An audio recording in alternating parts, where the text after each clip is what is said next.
Kita bahas lagi penanganan korupsi pasca pemecatan 51 pegawai KPK. Masih ada Ali Fikri, pelaksana tugas jubir KPK, Ali Mohtar Ngabalin, tenaga ahli utama KSP, dan juga Adnan Pandu Sodo, koordinator ICW.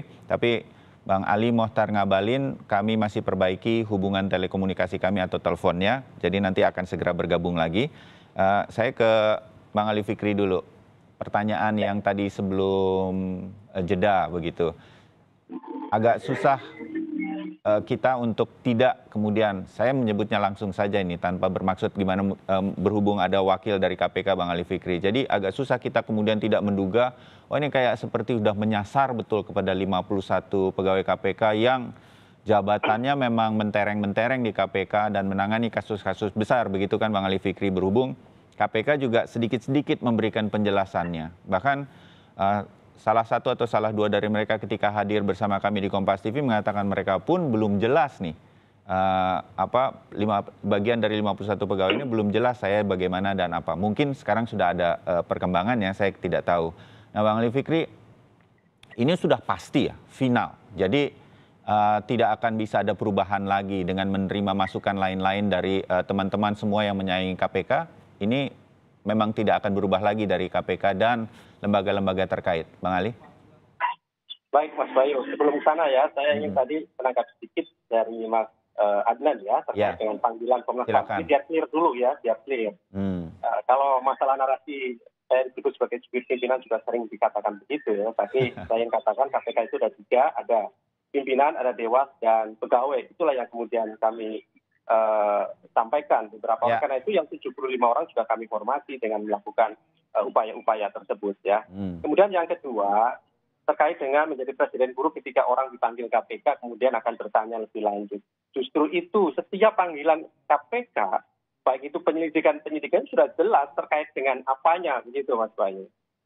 Nah untuk panggilan ini tuh tidak jelas begitu terkait dengan tes wawasan kebangsaan. Ya, tes wawasan kebangsaan ini kan perintah undang-undang begitu. Oleh karena itu kan kami bertanya lebih dahulu kepada Komnas HAM agar lebih jelas hal apa yang kemudian ingin diklarifikasi. Belum ada jawaban lah ya, karena baru kemarin kan dikirimkan. Ya, kami masih menunggu nanti Mas Bayu jawaban dari Komnas HAM tentu terkait dengan ini, dan berikutnya tentu nanti kami pertimbangkan. Termasuk dengan Ombudsman, saya kira kami juga tidak bertanya lebih lanjut dengan Ombudsman karena sudah sangat jelas apa yang kemudian ingin diketahui atau ingin diklarifikasi dari pihak ORI ya. Berbeda dengan Komnas HAM. Oke, berarti dengan Ombudsman nanti kalau dipanggil pimpinan KPK atau perwakilannya akan hadir. Saya bisa pastikan begitu. Baik, terkait itu kan nanti terkait teknisnya ya, apakah nanti bisa secara tertulis atau perwakilan ataupun pimpinan langsung hadir, nanti kan melihat situasi yang ada, karena kami juga mempunyai banyak agenda saya kira ya di internal KPK, fokus pada pekerjaan-pekerjaan yang begitu banyak yang harus diselesaikan, baik itu di penindakan maupun di bidang-bidang yang lain gitu ya. Tapi ini bukan berarti bahwa KPK menghindari pemanggilan-pemanggilan ini, dengan berkirim surat, apa dan segala macam. Karena saya kira tidak lah Mas Bayu, begitu ya, bahwa 75 rekan-rekan kami yang kemudian melakukan upaya itu, sekali lagi kami hargai dan tentu KPK juga akan menjelaskan kepada pihak-pihak terkait yang sudah disampaikan oleh teman-teman 75 gitu ya. Baik, saya ingin berbicara tadi terkait penanganan perkara, Mas Bayu ya. Berulang kali kami sampaikan bahwa sistem kerja di KPK ya, sejak KPK ada saya kira sampai hari ini itu, saya ingin katakan bahwa ada sistem yang sudah berjalan baik ya di KPK. Tidak ada kerja-kerja individual per orang dalam penanganan perkara ataupun pada program-program baik itu di pencegahan, monitoring, sampai kemudian pendidikan masyarakat dan lain-lain. Tidak ada yang sendiri kerjakan selesai begitu. Tetapi dalam bentuk tim satgas. Oke, kalau kita lebih dipersempit lagi ke kerja-kerja penindakan misalnya. Dalam satu penanganan perkara itu dipastikan dilakukan oleh minimal 1 orang satgas, dan pada umumnya lebih dari 1 orang satgas. Satu satgas bisa 5 sampai 6 orang, jadi kalau satu perkara bisa 10 sampai 12 orang yang menyelesaikan. Belum nanti dari tim supporting, ada dari lab bukti, pengelola barang bukti dan eksekusi, ada dari supporting lain ya, aset tracing dan lain-lain gitu. Jadi satu penanganan perkara itu tidak ada bahwa ini adalah kerja saya sebagai seorang penyidik, seorang penuntut, seorang penyelidik. Itu Oke. tidak ada sama sekali. Baik, oleh karena itu tentu jika dalam satu penanganan perkara yang bisa sampai 10 sampai 12 orang, kalau 1, 2, 3 bahkan mungkin 4 yang berhalangan, tentu masih ada 8 atau 9 orang yang bisa menyelesaikan penanganan perkara dimaksud. Oleh karena itu ingin saya katakan di sini bahwa kalau pertanyaannya, apakah kemudian kerja-kerja penindakan ada sedikit hambatan? Iya, tetapi mandek tidak. Karena masih ada 8-9 orang gitu ya. Nah, berikutnya yang kedua, ada klausul di SK 652 bahwa bagi teman-teman yang tidak memenuhi syarat hasil dari tes wawasan kebangsaan, menyerahkan tanggung jawab dan bekerja kepada atasan langsungnya, gitu ya. Saya ingin sampaikan di sini bahwa yang dimaksud adalah agar tidak ada implikasi hukum ke depan terkait dengan polemik ini mengenai hasil tes wawasan kebangsaan. Kalau kemudian pejabat struktural, tentu kan ada beberapa tindakan-tindakan yang itu berpotensi menjadi masalah ke depan, seperti pengeluaran keuangan dan lain-lain. Maka akan pada atasan langsungnya. Kalau kemudian itu penanganan perkara, apakah teman-teman ini bisa melakukan penyelesaian berkas perkara? Sangat bisa. Apakah bisa melakukan berita acara pemeriksaan? Sangat bisa. Penangkapan, penahanan, dan lain-lain? Bisa. Tetapi kemudian memang diserahkan pada atasan langsungnya, yaitu direktur penyidikan. Dalam konteksnya penyidikan, kemudian nanti direktur penyidikan yang akan mendistribusikan, menyampaikan bahwa ada beberapa pekerjaan-pekerjaan yang memang diambil alih oleh atasan langsungnya, yaitu direktur penyidikan atau penyidikan dalam hal apa? Tanggung jawabnya.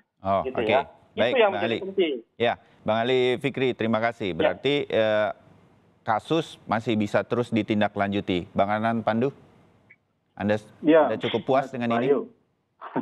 Adnan Topan, Mas Bayu. Adnan Topan Wisodo, mantan pimpinan KPK. Saya belum pernah jadi pimpinan KPK. Mohon maaf, ya Bang Adnan. Ya, jadi kalau saya melihat yang disampaikan Mas Ali tadi, itu kan prosedur ya, yang berjalan di KPK. Kalau kita melihat organisasi, itu kan lensanya ada dua. Satu sistem, satu sumber daya manusia gitu ya.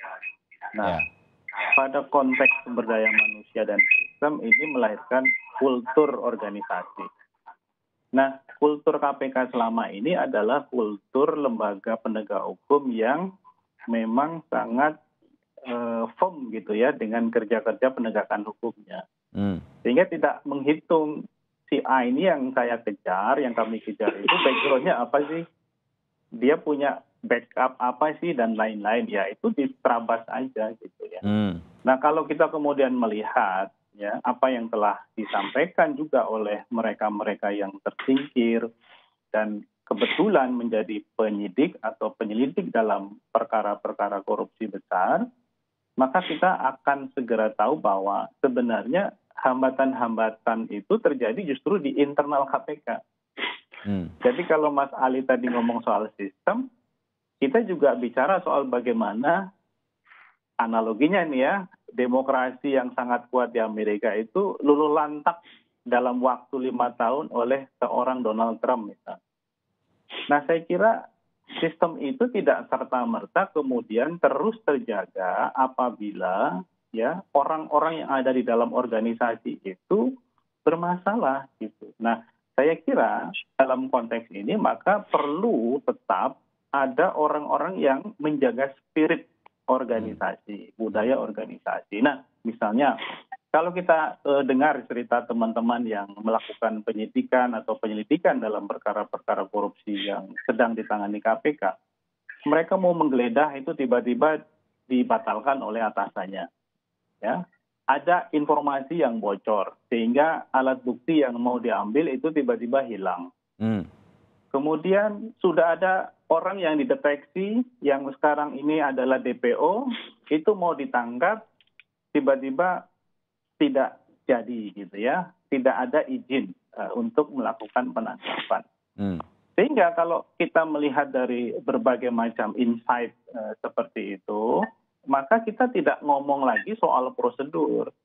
kita bicara soal kualitas penanganan perkara korupsi yang selama ini bisa ditangani KPK karena satu, badannya independen, pegawainya juga independen. Gitu. Nah, orang-orang seperti Mas Novel, kemudian Bang Harun, Yudi, dan lain-lain, saya sedang tidak mengenyampingkan mereka-mereka yang di luar 75 atau 51 ya, yang dipecat ya, yang sekarang menjadi ASN di KPK, sedang tidak menafikan mereka. Mereka juga adalah tim yang kuat.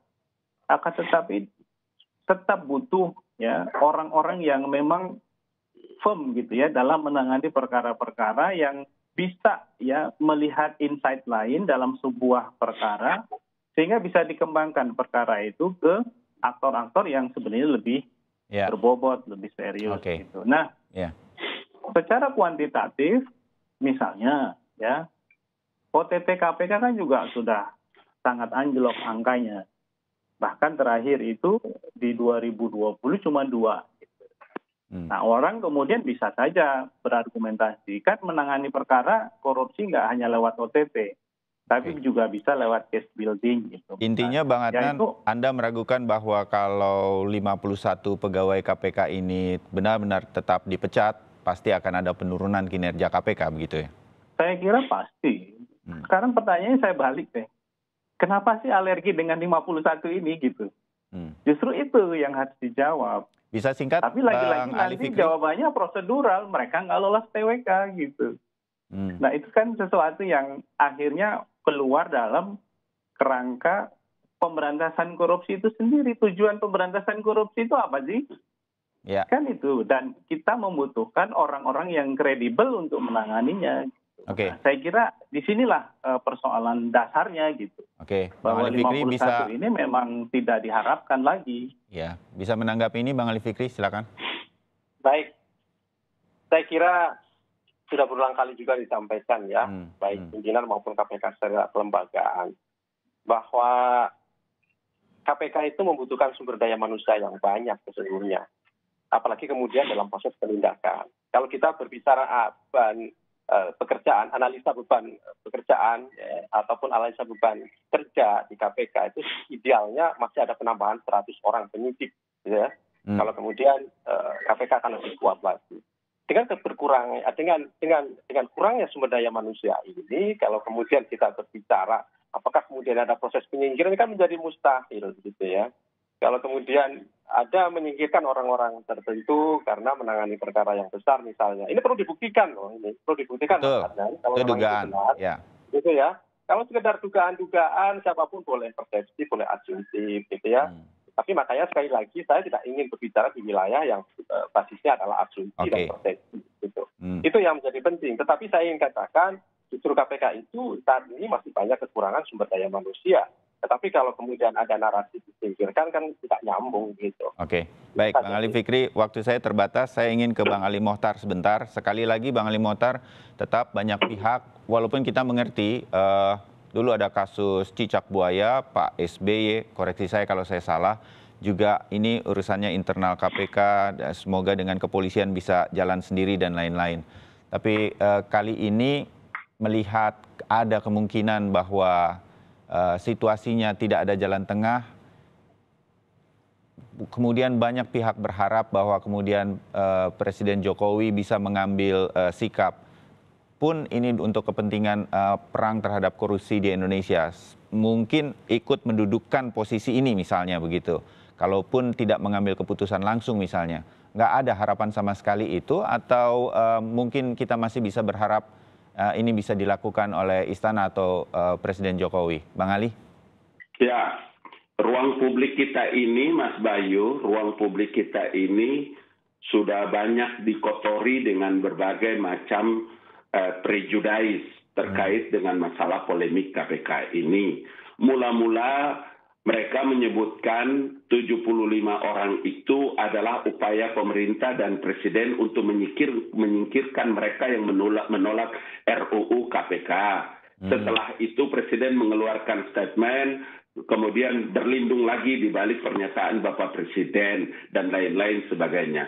Polemik ini akan berakhir, pertama jangan dibawa ke masalah-masalah politik, ya, menggunakan jaringan-jaringan kekuatan-kekuatan lain untuk mau melemahkan KPK itu sendiri. Yang kedua, jangan ngototlah. Sudah, proses ini berjalan sebagai satu proses yang sekaligus juga memberikan pembelajaran kepada anak bangsa bahwa setiap orang itu ada waktunya dan setiap waktu ada orangnya. Tiga, bahwa kita semua punya komitmen yang kuat. Sejak awal Presiden memiliki komitmen yang kuat bahwa dalam rangka pemberantasan tindak pidana korupsi atau extraordinary crime ini, maka KPK dan sumber daya yang ada itu harus dikuatkan. Bagaimana mungkin ada orang yang dalam menentukan, coba bayangkan, penyidik itu menentukan orang itu dia tersangka atau tidak bisa diintervensi oleh pimpinannya. Mereka tahu itu. Kalau kasus ini dan masalah ini sudah menjadi satu keputusan untuk bisa melihat KPK itu lebih berbobot di masa waktu yang akan datang, clear. Anda juga bisa membuat berbakti dan memberikan kontribusi kepada bangsa dan negara ini dari jalur yang lain. Kenapa ngotot banget gitu loh jawabannya. Oke, Bang Ali. Menutup singkat, Bang Adnan Topan, masih adakah harapan dari teman-teman yang saya selalu menyebutnya concern terhadap KPK begitu, lebih dan kurang kita menyayangi KPK, ada titik tengah dari hal ini? Kalau ya ada, saya melihat pagi hari ini kemungkinan besar istana begitu akan memutuskan hal ini, ya sudah KPK akan seperti apa, mudah-mudahan tidak terjadi polemik lagi. KPK juga, Bang Ali Fikri hari ini juga mengatakan kemungkinan, saya menduganya begitu, tidak akan lepas atau tidak akan berubah dari keputusan ini. Apa yang kemudian masih bisa kita lihat, Bang Adnan, KPK ke depan atau titik tengah dari apa yang diperjuangkan oleh terutama 51 teman-teman yang dipecat dari KPK? Sebagai sebuah harapan saja, singkat. Ya, saya kira satu hal saja ya, kalau melihat dari apa yang disampaikan dua Ali tadi, ya, Bang Ali Ngabalin dan Ali Fikri, jelaskan standpoint-nya adalah 51 itu out. Betul. Ya, itu landasannya macam-macam. Artinya itu final decision dari sisi KPK yang kemudian dilegitimasi dengan beberapa rapat-rapat ya, termasuk rapat koordinasi terakhir itu. Bayangkan rapat koordinasi ya antar menteri dengan pimpinan KPK dengan BKN itu bisa memutuskan 51 pegawai KPK itu diberhentikan dengan hormat. Nah, itu kan luar biasa. Nah, pada saat yang sama kami melihat banyak sekali ya kelemahan, cacat ya dan persoalan serius terkait dengan kebijakan TWK ini yang terus harus kami clearkan. Karena memang ruangnya itu tidak terbuka gitu ya. Nah, oleh karena itu kami menggunakan beberapa perspektif dalam memperjuangkan apa yang sekarang sedang dialami oleh 51 pegawai KPK. Nah, mudah-mudahan dengan upaya-upaya ini nanti akan ada titik tengahnya, nanti akan ada titik temunya. Sehingga yang tadinya itu benar-benar sudah di-lock, akhirnya juga sedikit-sedikit unlock gitu ya. Harapannya seperti itu. Karena ini kata ini semuanya kan demi pemberantasan korupsi. Bukan demi 51 pegawai KPK. Nah, kalau tadi Mas Ali Fikri bilang KPK sendiri sebenarnya shortage soal SDM gitu. Tapi kok kemudian ada kebijakan 51 itu dipecat. Nah, ini kan nggak nyambung antara shortage tadi dengan kebijakan pemecatan gitu. Padahal mereka-mereka ini punya pengalaman, mereka punya kapasitas dan lain-lain. Waktu saya terbatas, jadi mudah-mudahan publik termasuk saya bisa melihat penjelasan-penjelasan yang kemudian akan lebih jelas lagi. Mungkin ketika pimpinan KPK... Mungkin bisa sedikit. Boleh, singkat ya, Bang Ali. Begini, jadi saya ingin katakan bahwa KPK tidak bisa memutuskan sendiri terkait dengan mengenai kepegawaian alih status ini. Oleh karena itu, tanggal 25 kemudian dibahas bersama yang itu sudah disampaikan ada beberapa lembaga lain. Dalam forum itu ada dinamika yang cukup alot ya, bahwa kemudian akhirnya diputuskan ada 24 yang bisa dilakukan pembinaan lebih lanjut ataupun penyidikan lebih lanjut. Itu tentu atas penyampaian dari 5 pimpinan KPK dengan menurunkan indikator-indikator dalam hasil tes wawasan kebangsaan. Gitu. Oke.